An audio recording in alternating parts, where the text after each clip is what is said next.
used to believe it was impossible for a person to run a mile in under 4 minutes. Back in 1954, an Oxford University medical student decided to try. After years of intense training, Roger Bannister broke the 4-minute mile, and he's still remembered for this amazing achievement. Having a career is like running a race.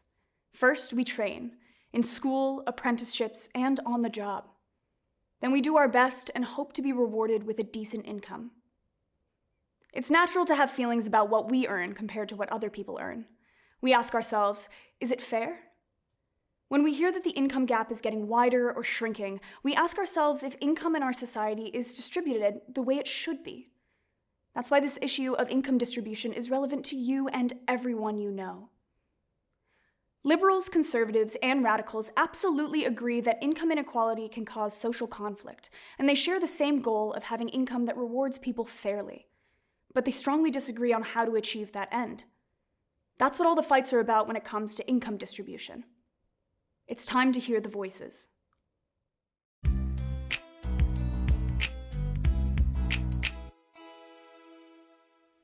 So, about Roger Bannister. True, he had natural talent and determination, and he worked hard. But he also had advantages that got him to the starting line in the first place. Running shoes, good nutrition, medical knowledge, and expert coaching. He succeeded in part because he had opportunities that gave him a head start. On a level playing field, everyone has the chance to do their best. Let's be real. Some people start the race 3 steps behind through no fault of their own. This is a serious problem because winning and losing is a matter of life and death. Winners get a comfortable existence with food, a home, and healthcare. Losers get debt, hunger, and a shorter life expectancy. Fair market capitalism ensures that every child has access to preschool, every adult has access to job training, and every one of us has access to food, housing, and healthcare. This strategy just makes good sense. We need everyone to be in a position to work their way up to a better income and become tomorrow's leaders, inventors, and teachers. The more opportunities there are for all, the better off society is as a whole. Conservatives, you ruthlessly punish the poor by replacing progressive taxes with flat consumption taxes. Flat taxes are regressive. That means a tax on food or electricity burdens a person struggling to make ends meet far more than it burdens the well-to-do. You say that the rich are motivated by the promise of wealth, so we should lower their taxes.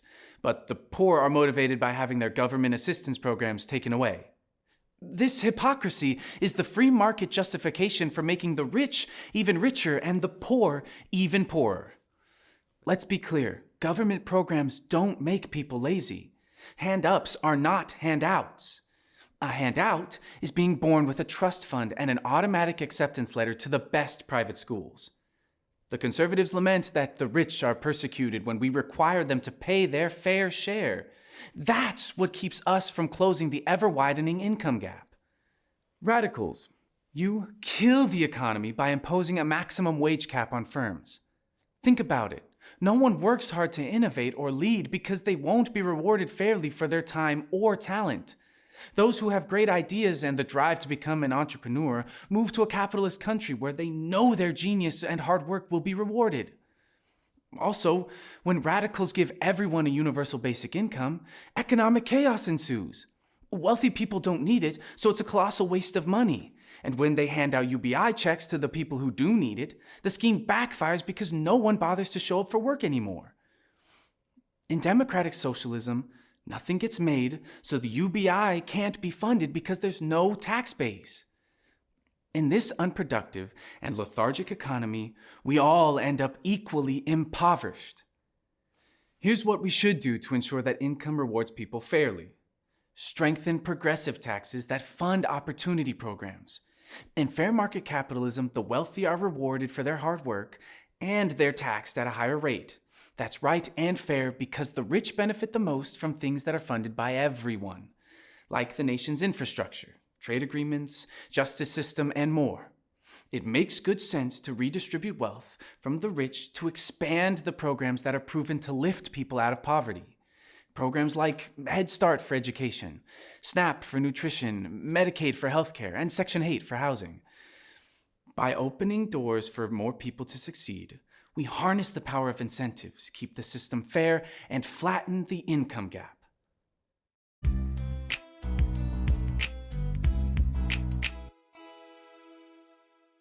So, about Roger Bannister.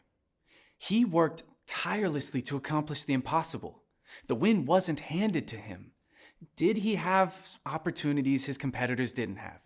Sure, we all have unique advantages and disadvantages. But no matter where we start the race, it's up to us to use our determination, perspiration, and discipline to succeed. When the rewards are fair, we bring our A game to the competition. In free market capitalism, every person who works hard and puts in the effort is well rewarded and honored for achieving excellence. That's the beauty of unfettered competition. We're all motivated to do our best because the rewards are fair. It's not unfair when one person is born in a mansion and another is born in public housing. Being born into poverty could actually be an advantage if it motivates the person to make the most of every opportunity.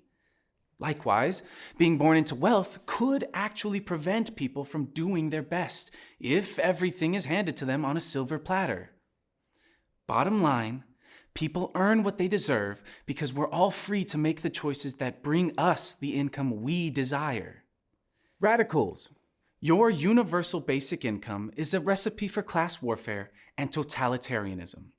First, you force people to give up their hard-earned fortunes to support those who don't lift a finger to work.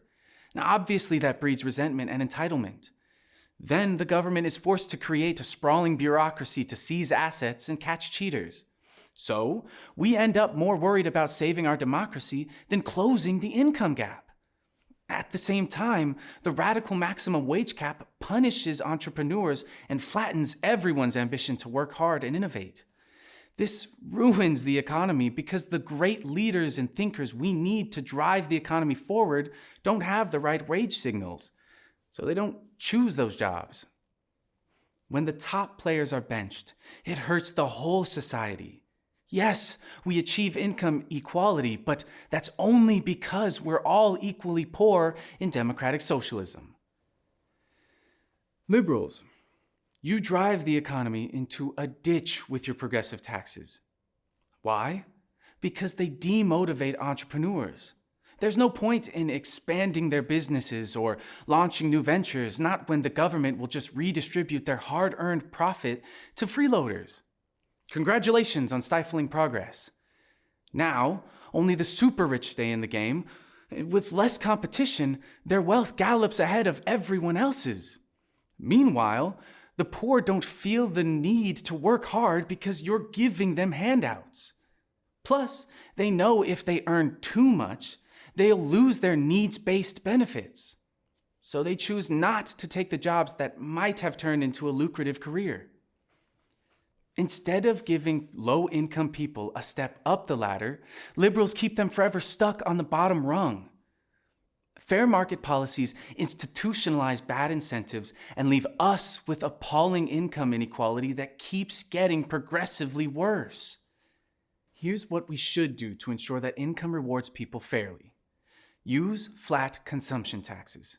It's fair because the rich still pay substantially more in taxes. They buy more, and the things they buy are more expensive. And since we stop taxing people on their incomes, everyone has a strong incentive to work hard, start businesses, and innovate. This creates jobs, so now more people have a chance to climb the income ladder. At the same time, we end demotivating government programs. For those few who might still need help, philanthropy offers a helping hand. The free market is an elegant system that lets us achieve the level of success we choose. And in the end, that's what flattens income inequality.